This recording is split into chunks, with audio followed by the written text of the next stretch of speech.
reduce the overwhelm of feeling like you have to have a content strategy, because I think that prevents a lot of people from actually even starting, and just share something that interests you. Welcome to King Moves. In chess, the king moves one step at a time, but that single move can change everything. Each week, we explore mindset shifts and simple actions that could lead to the next breakthrough in your business and life. I'm your co-host, Ethan King, from Atlanta, Georgia, USA. Entrepreneur, TEDx speaker, and best-selling author of Wealth Beyond Money. And I'm your co-host, Justin King, no relation to Ethan, from Cape Town, South Africa. Entrepreneur, speaker, and business growth strategist. Our journey crosses continents and cultures as we think out loud, challenge assumptions, and uncover the small moves that create big momentum. Welcome to King Moves. Let's start the conversation. Hey, so Justin, on a previous episode, I had sent you this clip. I think it was like a Facebook reel with this guy named Jason Pargin or Pargin. I'm not sure how you pronounce his last name, but he always pops up in my algorithm on TikTok, on Facebook, Instagram. And he's this guy, he's always just commenting on something in pop culture, and he has these thought-provoking takes on it, but they're very random. Like there doesn't seem to be a through line or a common thing that he's talking about.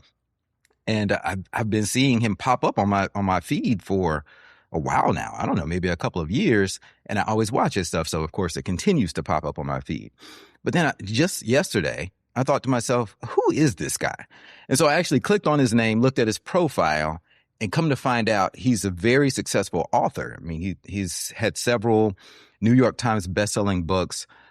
He actually used to go under a pen name. I think his pen name was David Wong. So which is interesting because the author Jason is a white guy, and and David Wong is a very clearly Asian name. But at the time, and I did kind of a deep dive on this guy, and I looked him up and was reading his Wikipedia and stuff. And he wrote, at the time, he was working at a job and he didn't want it to be a conflict at his job. So he did a completely different pen name, a pseudonym as an author. And he said he started getting like anti-Chinese hate mail or something. And he was like, interesting. Yeah. So, but after he left that job or whatever, now he started going by his real name, and he's had a lot of success. But he writes these fiction books. So I actually I bought one of his books last night. I bought his most recent book. They all have super high reviews, a large number of reviews. And I typically don't read a lot of fiction, but based on the fact that I follow his social media and I like what he talks about generally, even though it's kind of all over the place, that led me to buy his book. So I'm thinking now, is that the new strategy of having a social brand, a personal brand, where you might not talk about things that are directly related to your business, but it could lead to more business? Is that like a type of halo effect, do you think? Define halo effect. How do you define that? The easiest way would be halo effect would be it's the opposite of what you're describing in a way, because it would be somebody who is deeply trusted and hugely knowledgeable in a specific area, or it could be even a sports person who's incredibly good at their skill and has won a Super Bowl, and because they have that deep expertise in one area, the halo effect then for people is, well, hang on, that halo must shine further afield. And that must mean that we should get the sports person's opinion on a political aspect, or we should get their insights into what's happening with the financial markets or whatever it is, even though that's completely outside of their traditional realm of expertise. And I'm just wondering and that's why I'm asking, is this a type of halo effect where you really bought into, and even though there's not one consistent theme of video, but you've bought into the style, you've bought into the thought process, you've bought into the points that get made, and you're like, hey, man, that's great. So his halo now goes further afield for you because he's an author and writes books. Granted, I know how you are, and you look at the reviews, so you've also checked that box. But you've gone, hey, if I like the video content that you put together, the way you articulate yourself and the points that you get across, I'm pretty sure that halo goes to your books as well. And I'm willing to at least take a bet on buying one to see what that's like. Interesting. So I think that halo effect is a slightly different conversation that we should have. In my opinion, halo effect is ethos. You know how you have ethos, pathos, logos. The ethos part of that is your credibility. And, you need all three parts of those in rhetoric when you're giving a speech. But the credibility part of it, uh, halo effect is when you have so much credibility in one area that people then transfer that to all areas, which can be not a good thing. Because, like you said, if you're a Super Bowl star or a Super Bowl winner, and now we're talking about finances or your political views, it may not be applicable. So I think that's dangerous territory. But when and we should talk about that on a future episode. Let's make a mental note of that because I think that's an important conversation. Pinned. But what I'm talking about here is I see a new opportunity for marketing, for leveraging your personal brand in an unorthodox way. And it reminds me of, I was speaking at an event where some of the people in the audience were B2B, some were B2C. So business to business or business to consumer. And I talk a lot about sharing on social media, having a strong presence on social media. And one of the guys in the audience is like, I'm B2B. I don't have any place I don't need to do social media. Nobody's looking for my particular product on social media. It doesn't apply to me. And he was kind of trying to push back. And then another lady who was actually on the panel with me, who had read my book and everything and actually applied some of the principles, she gave an example. She said, I'm B2B also, but here's what I did. I did in my company, they sell like coffee to other businesses in bulk. And she said, in my company, we did a TikTok video about our Halloween company party.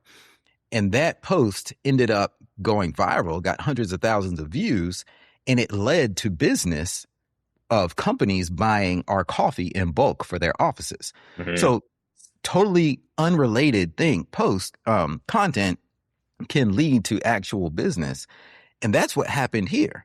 This guy, Jason Pargin, he never talks about, hey, go buy my book or click the link in my bio. I've never seen, or at least I've never seen any of his posts do that.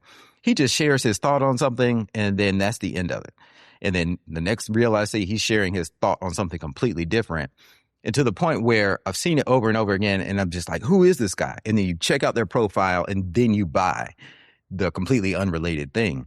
And I'm seeing that happen more and more, and I'm hearing people talk about it. And I think that may be the strategy that we need going into this new era when we kind of tune out anything that smells like an ad in the slightest. Do you not think it's the power of likability that's being tapped into? I think it is, yes, likability. Authentic likability. Not Yeah. Because if that's purely your strategy to try and be likable, good luck if you inherently not a likable individual or a brand. But I think if you can create authentic content, even if it's or marketing material, and it's not necessarily geared around any one specific topic, but you are trying to be authentically you, and maybe that's the word we come back to in a time of a lot of AI generated slop. Mm-hmm. Oh yes, I'm going to like you. I'm going to appreciate the fact that you creating this content yourself. And because I like you and I appreciate the way you're going about this, if there's a way that I can support you, let me give that a bash. That then takes you down a different road. If I buy your book and it is shit, I probably won't buy the next one. That's the truth. Well, yeah, and all that's relative. Like likability is relative. Whether I think the book is shit or not is going to be relative. But the reason I bought it is because if we look at those words, authenticity and likability in this sense, he's being his authentic self and just sharing his authentic views on the world. Yeah. Some people are going to connect with that and agree with him and be like, I like how this guy thinks. Like everything he says, I really agree with, or it causes some type of profound reaction in me where like an aha moment.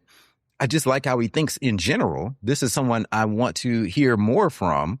Let's see what else he has. I want to go deeper into. So I guess I don't know if likability is the right word for that, but I mean, I guess it could work. But yeah, I want to know more about how he thinks. I want to hear more of his thoughts. Whereas, it's just not the direct approach.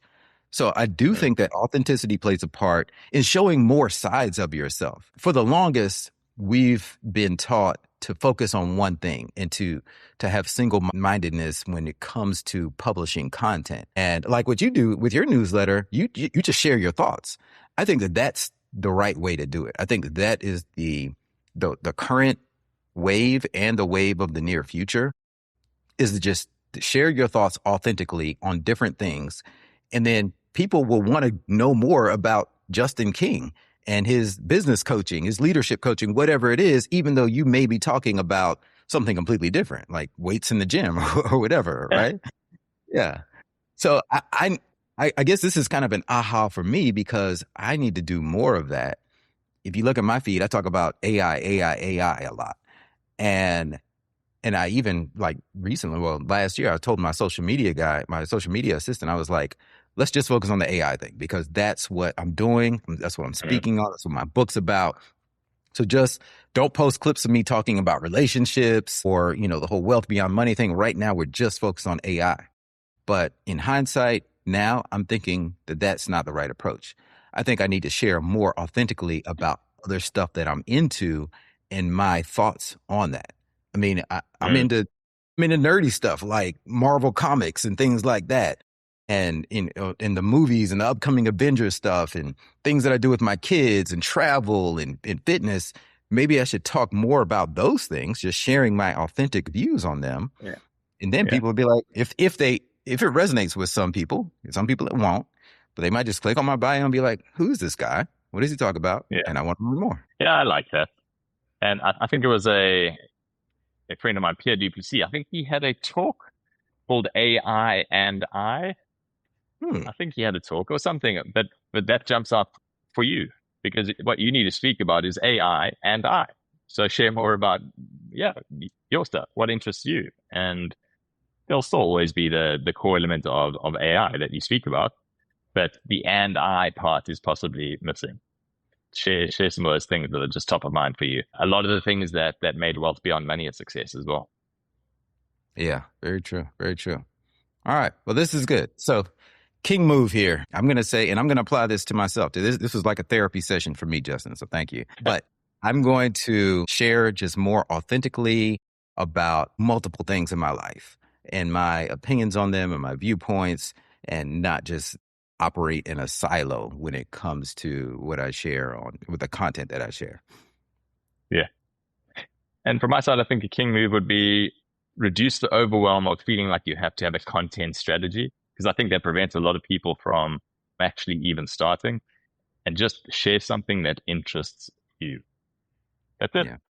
Even if it's not necessarily related to your point of work, share something that interests you. Yeah. Very well said. Yeah, forget the content strategy. I love that. That's a wrap for today's episode of King Moves. Quick favor before we go. If this episode made you think differently or helped you see your next move more clearly, take 30 seconds and leave us a review.